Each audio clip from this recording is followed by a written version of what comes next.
디모데의 연단을 너희가 안 하니 자식이 아버지에게 함같이 나와 함께 복음을 위하여 수고하였느니라. 그러므로 내가 내일이 어떻게 될지를 보아서 곧 이 사람을 보내기를 바라고 나도 속히 가게 될 것을 주 안에서 확신하노라. 그러나 에바브로디도를 너희에게 보내는 것이 필요한 줄로 생각하노니 그는 나의 형제요 함께 수고하고 함께 군사된 자요 너희 사자로 내가 쓸 것을 돕는 자라. 오늘은 복음의 동역자라는 제목으로 함께 말씀을 나눕니다. 오늘 읽은 빌립보서 2장에는 사도 바울의 동역자 두 사람이 나오죠. 사도 바울은 이 두 사람을 이 편지를 받아보는 빌립보 교인들에게 이렇게 부탁합니다. 이 사람들을 존귀하게 여겨달라. 두 사람 중에 첫 번째는 디모데였습니다. 이 디모데는 사도 바울이 1차 전도 여행 때 전도했던 집안의 아들이었습니다.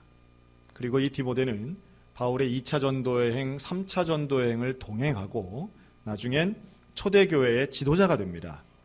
그는 말씀 사역 또 예배 사역 가운데 앞장섰던 지도자가 되고 그는 끝까지 사도 바울과 동역하게 됩니다. 이 동역이라고 하는 것은 마음을 같이 하는 것이죠. 마음을 같이 해서 함께 가는 겁니다. 함께 일하는 겁니다. 그런데 오늘 읽은 말씀에 보면 이 디모데를 이렇게도 표현하는데요. 디모데의 연단을 너희가 안 하니. 연단이라고 하는 건 고난과 비슷한 말씀이죠. 어떤 연단이 있었는지는 정확히 알 수 없으나 사도 바울이 현재 감옥에 있는 것을 생각하면 디모데도 그에 준하는 어려운 일들이 숱하게 많았을 거라고 예상할 수 있습니다. 복음을 전파하고 사명을 감당하는 건 중요한 일인데 쉬운 일은 아니죠. 많은 방해가 있습니다. 위협도 있습니다. 그런데 디모데는 그러한 연단을 통해서 성장해 나아가고 있었다는 겁니다. 사도 바울도 연단을 통해 성장했듯이 디모데도 역시 마찬가지였어요. 그런데 그 연단의 순간에도 디모데는 도망가거나 피하지 않고 그 자리를 지키며 하나님의 사명을 감당했습니다. 그런 디모데를 향해 사도 바울은 나의 동역자, 나의 영적인 아들이라고 칭찬하고 있습니다. 전라북도 군산에 가면 군산 앞에 거대한 방조제 새만금 방조제가 있습니다. 여긴 차도 갈 수 있는데요. 이 새만금 방조제가 끝나는 곳에는 섬들이 있습니다. 지금은 다리가 놓여졌지만 다리가 놓여지기 전만 해도 그 섬들을 고군산 군도라고 불렀습니다. 사람이 사는 유인도 15개를 포함한 여러 개의 섬들이 모여있는 곳입니다. 그 고군산 군도에서 제일 유명한 섬은 바로 선유도라는 섬입니다. 많은 사람들이 휴가를 가기도 하고 또 놀러 가기도 하는 섬입니다. 그러나 그 선유도 말고도 그 주변에는 많은 섬들이 있는데요. 그 섬들 속에 거의 대부분 사람이 사는 섬에는 여지없이 우리 성결교회가 있습니다. 선유도는 그 중에 사람이 제일 많이 사는 섬인데 약 400명 주민이 있고요. 그 섬과 다리로 연결되어 있는 섬 무녀도라는 섬이 있습니다. 저는 1999년부터 이 무녀도를 한 2, 3년에 한 번씩은 갔던 것 같습니다. 왜냐하면 저의 친구 목사님이 그 무녀도에 있는 성결교회 고군산 중앙교회 담임 목사이기 때문인데요. 그러면서 그곳에 가서 청년부를 맡았을 때는 청년들과 함께 가서 그 어린이 성경학교를 하기도 했고 또 교회에 부서졌거나 지붕을 보수한다든가 이런 공사도 했습니다. 맨 서쪽에 있는 끝섬이 말도라는 섬인데 이 말도는 주민이 한 10명도 살지 않습니다. 그런데 그 섬에도 우리 성결교회가 있어요. 말도 교회가 있습니다. 그 섬에 있는 교회도 제가 가봤는데요. 주민 자체가 얼마 없다 보니 교회는 그냥 방 하나짜리 교회였습니다. 그곳에도 교회가 있고 우리가 섬기는 우리 소양교회와 마찬가지로 역시 교회가 있는 거죠. 그런데 그 섬을 무녀도를 제가 자주 왔다 갔다 하면서 한 10년, 15년이 지나고 여전히 그 자리를 지금도 지키고 있습니다. 거의 20년이 지난 지금도 그 고군산 중앙교회는 제 친구 목사님이 지금도 목회를 하고 있습니다. 근데 갈 때마다 한 5년 전에 그런 얘기를 했어요. 한 15년 정도 심우 기간이 된 때였습니다. 섬이라고 하면 사실은 태풍이 분다든가 아니면 추운 겨울날 배가 들어오지 않으면 섬은 고립됩니다. 또 가뭄이 들면 사실은 물 자체도 떨어지게 되죠. 그래서 이 생필품도 없어지고요. 제가 그런 질문을 했어요. 섬에 사는 거 답답하지 않느냐? 섬에 산다는 건 참 힘든 일일 것 같다. 내가 이렇게 며칠 왔다가도 야, 이게 정말 보통 일이 아닐 상황들이 많을 것 같은데 아프면 어떻게 하냐. 뭐 이런 질문들이었죠. 더더군다나 거기에 있는 학교는 전교생이래 봐야 지금은 8명이고요. 그때만 해도 좀 많아서 그렇지 한 15명 정도밖에 안 됐습니다. 거기에 이 목사님 자녀들이 다 다니는 거죠. 자기 또래가 없습니다. 전교생이 15명 정도 되니까 그냥 뭐 반을 2개로 나눠서 수업을 하시더라고요. 아이들 교육은 걱정되지 않느냐 이런 질문을 했던 것 같아요. 근데 그때에 이 목사님의 대답이 이랬습니다. 물론 답답하고 고립되고 걱정되는 것도 많지만 힘든 것도 많지만 내가 이 섬에 있으면서 참 감사한 것 하나가 있는데 그건 바로 선배 목사님을 만난 일이라는 거예요. 좀 의외의 대답이었습니다. 그 목사님이 선유도 교회 목사님이었어요. 뭐 그 교회도 물론 문여도보단 큰 곳이었지만 그것도 그렇게 큰 교회는 아닌데요. 그럼 뭐가 그렇게 좋으냐 그 목사님은. 그랬더니 그 목사님과 함께 매주마다 모여서 근처에 있는 섬에 있는 목사님들이 함께 모여서 기도하고 성경 공부를 하는데 그 시간이 너무 좋다는 거예요. 그 시간에 영적으로 회복되고 함께 정말 하나님의 사명을 새롭게 깨닫는 시간들이 된다는 거죠. 저희보다 한 15년 정도 선배이신 목사님입니다. 근데 이런 말씀드리기 좀 조심스러운데요. 어떤 목사님이 훌륭한 분이냐라고 할 때 뭐 사람마다 조금씩 다를 수는 있겠으나 제가 볼 때는 목사가 인정하는 목사가 정말 훌륭한 분이겠다 하는 생각이 듭니다. 왜냐하면 뭐 오해는 하지 않으셨으면 좋겠는데 목사님들이 목사님 칭찬을 그렇게 많이 안 합니다. 자기들끼리 모일 때는 어떻게든지 뭐 별거 없다 뭐 이렇게 하는 시각들이 있는데 근데 그 목사님에 대해서 제 친구 목사님 정말 존경하는 거예요. 이런 분이 없다는 거예요. 그래서 제가 만나 뵙고 또 같이 교제도 하고 또 저희 수련회도 한번 인도해 달라고 해서 함께 그 선배 목사님 뵀어요. 그랬더니 정말 훌륭한 분이시더라고요. 여기서 말하는 훌륭함이라고 하는 건 정말 목사님이시다 하는 생각이 들었어요. 겸손하시고 그러면서도 깊은 영성을 가지고 설교를 하든 아니면 기도를 하시든 그 목사님이 얼마나 오랫동안 또 하나님과의 친밀한 교제 가운데 이분이 계시는가를 그 가까이만 계셔도 느낄 수 있는 참 그런 분이었어요. 그때 제가 이런 말을 한 적이 있습니다. 아유, 목사님 같은 분은 섬에 계시기 아깝다고 그런 말을 했어요. 그리고 제가 아차 했습니다. 여러분 그런 말은 좀 이상한 말 아니겠습니까? 그러면 섬에 있는 교인들은 뭐 어떤 목사님하고 해야 된다는 얘기예요. 뭔가 훌륭하고 능력 있고 영성 있는 분은 더 사람 많은 곳, 더 큰 도시, 뭐 유명한 곳, 높은 곳 이런 데 가야 됩니까? 그렇지 않잖아요.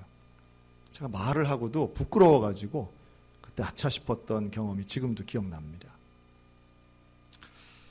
그런데 제가 제 친구에게 그런 말을 했습니다. 이렇게 훌륭하신데 왜 이렇게 나도 이름도 모르고 사람들이 이렇게 모르느냐. 이렇게 훌륭한 분 같으면 좀 많이 알려줬으면 좋겠다. 여러분 우리 교단은요 1년에 한 번씩 전국에 있는 목사님들이 모여서 수련회를 합니다.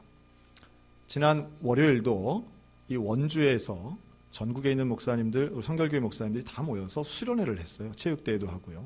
근데 그때에 1년에 한 번씩 뭐 우리 교단은 다 서울신학대학을 나오니까 자랑스러운 동문인상이라고 해서 한 명씩 상을 드리는 게 있습니다. 시간이 있습니다. 대부분은 돌아가신 뭐 원로 목사님이라든가 이렇게들 상을 드리는데요. 올해는 부부가 받으셨는데 올해 수상하신 분이 바로 그 선유도 교회 목사님 부부였어요. 참 감사하게도 제가 그 시상식장에서 좀 도울 수 있는 기회가 있었는데 제가 감동이 되더라고요. 야, 정말 이름 없이 빚도 없이 30대 초반의 나이에 그 섬에 들어가서 30년 넘게 섬과 함께 살고 일관되게 복음을 전하고 섬 주민들 사이에서 녹아들어서 그렇게 사신 30여 년인데 이 자리에서 모든 교단의 목회자들에게 인정을 받는구나라고 생각하니까 제 마음이 다 벅차더라고요. 그런데 이 목사님 부부는 그 상을 받으시면서도 그 흔한 수상 소감 한마디 없이 인사만 꾸벅하시고 들어가시더라고요. 여러분 하나님의 동역자는 하나님은 아십니다. 또 사도 바울이 디모데를 인정하고 에바브로디다를 인정하고 존귀하게 여겨달라고 한 것처럼 하나님의 복음 사역, 그 일에 매진하고 있는 그 많은 성도들, 그 많은 사역자들 하나님이 아시고 인정해 주시리라고 믿습니다. 저는 우리 교회에도 그런 분들이 분명히 많이 계시리라고 저는 확신해요. 내가 혼자 있을 때에, 또 믿지 않는 자들과 있을 때에 복음의 사명을 가지고 하나님의 사람답게 살아가는 그 사람, 빛과 소금의 역할을 감당하는 그 사람, 우리 주님이 분명히 너는 나의 동역자다, 너는 나의 일꾼이다 인정하시고 칭찬해 주실 줄로 믿습니다. 두 번째 인물은 에바브로디도입니다. 이름이 좀 기니까 처음 들으시는 분 혹시 계실지 모르겠습니다. 근데 이 에바브로디도는 어떤 사람이냐 하면 빌립보 교회에서 파송된 사람이에요. 근데 왜 파송이 됐냐 하면 사도 바울이 지금 감옥에 갇혀서 힘든 시간을 보냅니다. 바울은 몸도 약한 사람이었어요. 질병이 있었어요. 그래서 바울을 좀 도와주라고 보냄을 받은 사람이에요. 그래서 이 에바브로디도는 두 가지 일을 대표적으로 하는데, 첫째는 실제로 이 사도 바울을 옆에서 가까운 거리에서 그를 간호하고 돕습니다. 먼 길을 온 거예요. 빌립보 교회부터 이 감옥까지 왔으니. 그리고 두 번째는 이 에바브로디도는 빌립보 교회 교인들이 바울을 위해서 모금한 헌금을 가지고 와서 전달한 사람이에요. 필요한 물질들이 있으니까요. 그 돈을 가지고 와서 사도 바울을 실제적으로 도운 사람입니다. 근데 이 에바브로디도를 향해서 뭐라고 하느냐? 바울이 그는 나의 형제고, 그는 나의 동역자고, 그는 나와 함께 군사 같은 사람이다. 군사가 된 사람 같으니다. 이렇게 표현합니다. 오늘 주제의 핵심인데요. 형제는, 여기서 말하는 형제라고 하는 개념은 정말 힘들고 어려울 때 도움을 주는 사람이란 뜻이지요. 서로 돕는 겁니다. 서로의 사정을 알고 그러면서도 관계가 끊어지지 않는 거예요. 도움을 요청하면 그 도움을 받아들이는 겁니다. 교회가 되었건 개인이 되었건 형제는 서로를 돕습니다. 최근에 지난 주간에 제가 연락을 좀 받았습니다. 저한테 연락해 주신 분은 평창군 진부면에 있는 거문교회 목사님이 저에게 연락을 해오셨어요. 여러분, 거문교회하고 우리 교회는 무슨 관계가 있느냐 하면 작년 여름에 우리 교회 청년들이 바로 이 거문교회에 가서 거문교회 어린이들을 대상으로 해서 성경학교를 해줬습니다. 기억나실 거예요. 그 거문교회 목사님이 이번 주간에 저를 연락을 해오신 거예요. 그러면서 한마디를 딱 이렇게 뭐라고 하시느냐 하면, 목사님 올해도 오시나요? 라고 물었습니다. 올해도 오시나요? 왜 그러시죠? 올해도 오셨으면 좋겠습니다. 자, 그러면 가야 돼요? 안 가야 돼요? 자, 그렇죠? 자, 여기 작년에 갔다 오신 분 계세요? 안 계시잖아요. 그 2부 예배 때도 그렇고 아주 편하게 가야 됩니다. 다 그러시더라고요. 그래서 제가 그랬습니다. 그렇지, 내가 가는 거 아니고 우리 청년들이 가는 거니까 아주 마음이 편해. 그렇죠? 당연히 가야지. 작년에도 좋았는데 또 가야지.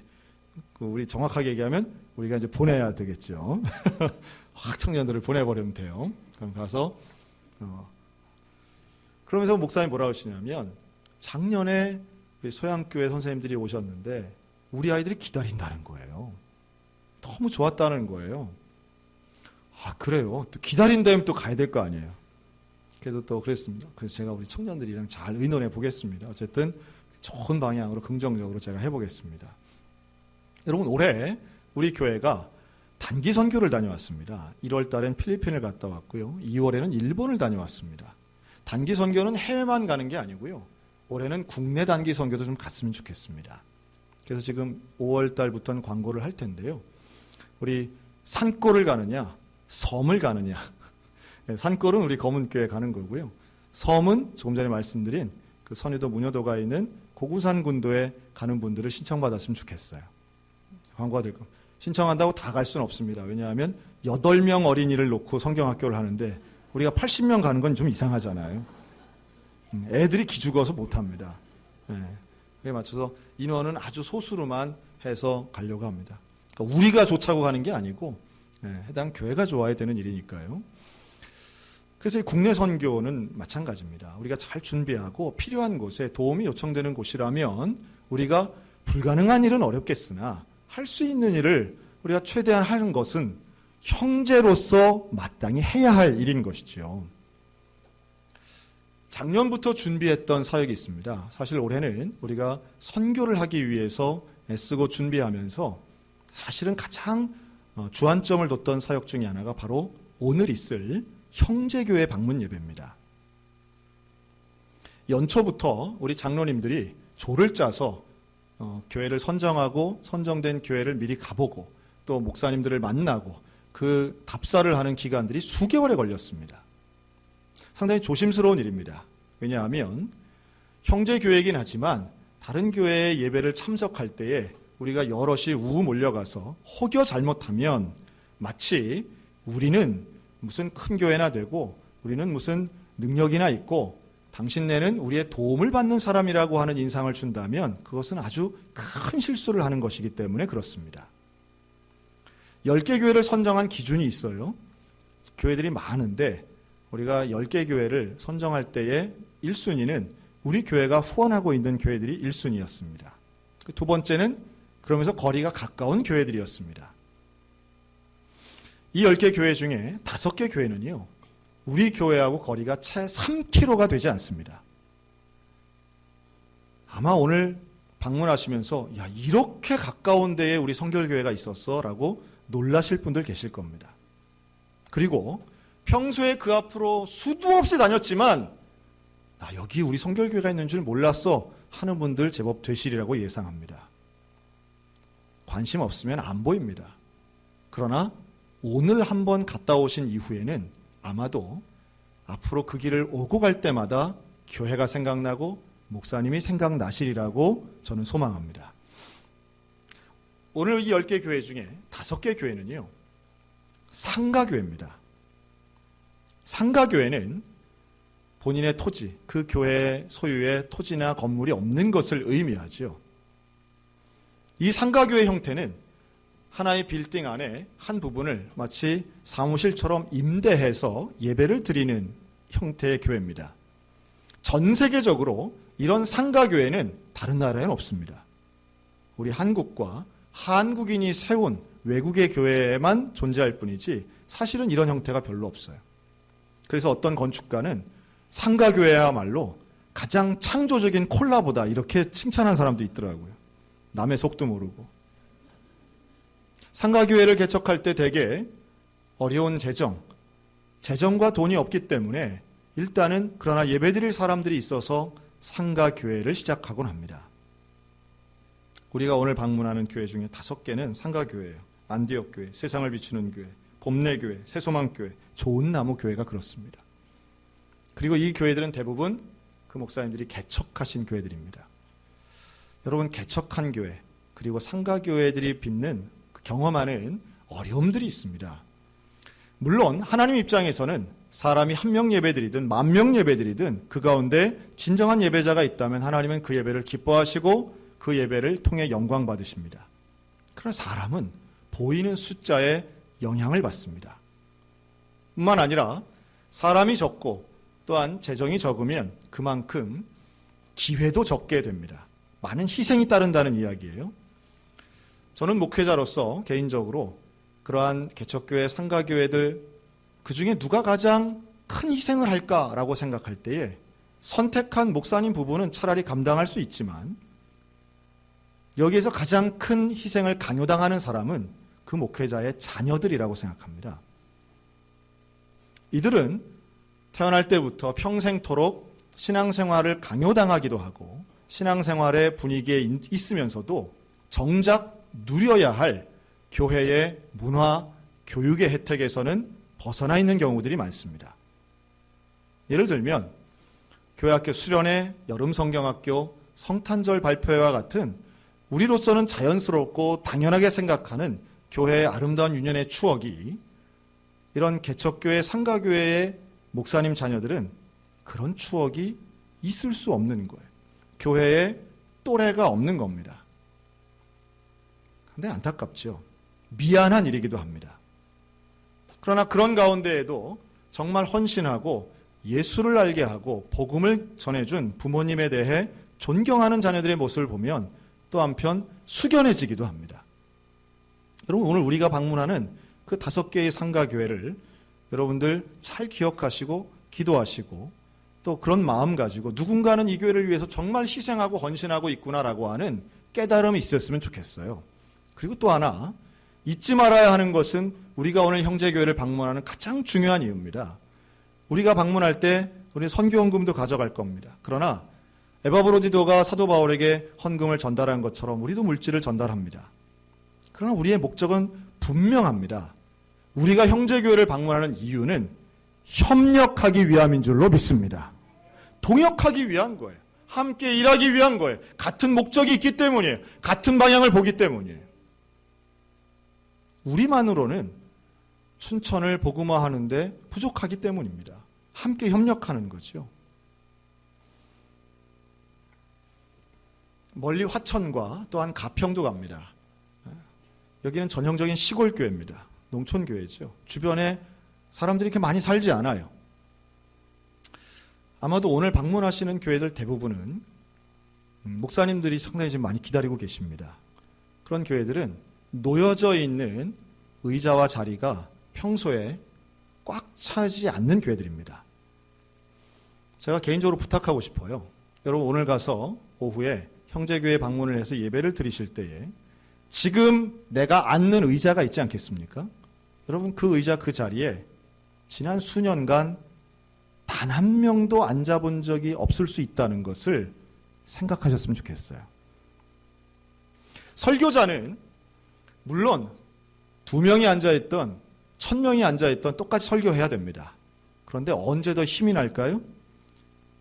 자리가 텅텅 비어있을 때 힘이 날까요? 자리에 꽉 찼을 때 힘이 날까요? 사람이기 때문에 당연히 자리에 사람이 많을 때 힘이 날 수밖에 없습니다. 또 좋은 설교자는 회중이 만든다는 설교학 용어도 있어요. 회중들이 좋으면 또 회중이 많고 그 회중들이 적극적으로 말씀에 집중하고 반응하면 설교자는 명설교자로 거듭나게 되는 겁니다. 여러분, 오늘 오후에 예배 드리실 때 아멘 많이 하시기 바랍니다. 이렇게 하시면 안 되고 집중해서 우리 정말 이 앞에 그 교회 방문한 교회의 목사님이 정말 하나님이 이분을 여기에 세우시고 이분을 통해서 이 교회를 이끌어 가시는 위대한 종이라고 하는 선희도 목사님이 사람들에게 모두 인정받는 것처럼 오늘 그런 시간이 됐으면 좋겠어요. 그리고 그 인정은 다른 게 아니라 여러분 예배에 집중하시고 크게 아멘하는 일인 줄로 믿습니다. 이거보다 조금 더 크게 하세요. 그래서 정말 우리가 은혜 받고 함께 협력한 우리 교회에 관심 있는 사람들이 있구나. 내가 사역하고 있는 이 현장에 누군가는 관심을 갖는 사람이 있구나. 여러분, 이것만 해도 저는 큰 격려가 된다고 봅니다. 그리고 선교는 근본적으로 하나님이 하시는 거예요. 다만 하나님이 하시는 그 일에 우리는 순종하고 협력하고 서로 격려해서 하나님이 쓰시는 그 일에 하나님 나를 사용하여 주옵소서 하나님께 드리는 일입니다. 우리 그런 기적과도 같은 역사가 오늘 우리 소양교회를 통해서 일어났으면 좋겠습니다. 일어날 줄로 믿습니다. 자, 마지막으로 에바브로디도를 향해서 이 사도 바울이 이런 말을 합니다. 그는 나의 형제고 함께 수고하고 함께 군사된 자다, 이런 말을 합니다. 여러분, 함께 군사가 되는 사람들을 다른 말로 하면 전우라고 합니다. 전우. 상당히 비장한 단어 같아요. 함께 군사가 된 사람은 같이 전쟁 나가는 거 아닙니까? 물론 형제도 중요하고 동역자도 중요한데 이 전우, 군사가 됐다는 말은 이 사람이 날 지켜주지 않으면 죽을 수도 있다는 거예요. 생명을 같이 같은 어떤 운명 공동, 생명 공동체라는 표현이죠. 전쟁터에 나가서 서로 간에 전우애로 뭉쳐지면 이거 얼마나 단단한 관계가 형성되겠습니까? 지난주일, 우리 부활주일이었죠. 지난주에 전 세계를 깜짝 놀라게 한 사건이 있었습니다. 바로 인도양에 있는 작은 섬나라 스리랑카에서 있었던 테러 사건입니다. 이 부활절날 스리랑카의 행정수도가 콜롬보라는 도시인데요. 콜롬보를 포함한 그 주변에 있는 도시에서 총 8군데에서 동시다발적으로 폭탄 테러가 일어났습니다. 이 한 주간 동안 도대체 몇 명이 죽은지도 스리랑카 정부가 몰라가지고 공식 통계가 왔다 갔다 했는데요. 엊그제 금요일 날 공식 통계가 나왔습니다. 이번 폭탄 테러로 죽은 사람만 253명이었고요. 심각하게 부상당한 사람이 500명이 넘습니다. 어마어마한 테러가 일어난 거죠. 그런데 그 중에 절반이 바로 교회에서 일어났다는 거예요. 호텔에서도 폭탄이 터졌지만 교회에서 터졌어요. 특히 이날은 부활절이기 때문에 많은 사람들이 교회에 몰려 있었습니다. 생존자 인터뷰 중에 이런 게 있었어요. 교회 안에 사람이 하도 많아서 나는 들어가질 못해서 살았다는 거예요. 범인이 누군가 보니까 지난 주말에 그 IS라고 하는, 우리 다 알잖아요. 그런 극단적 이슬람 원리주의자인 IS에서 우리가 했다 이렇게 나왔어요. 그런데 IS가 스리랑카로 직접 간 게 아니라 알려지기는 IS가 이제 후원을 하고 NTJ라고 하는 스리랑카 안에 있는 이 이슬람 극단적 원리주의 단체가 이 테러를 했다는 것으로 알려져 있습니다. 근데 어떻게 폭탄을 터뜨렸느냐 보니까 대개 폭탄을 가방에 넣고 사람들 안속으로 들어가서 자살 폭탄 테러를 했다는 거예요. 주일학교 어린이도 13명이나 죽었습니다.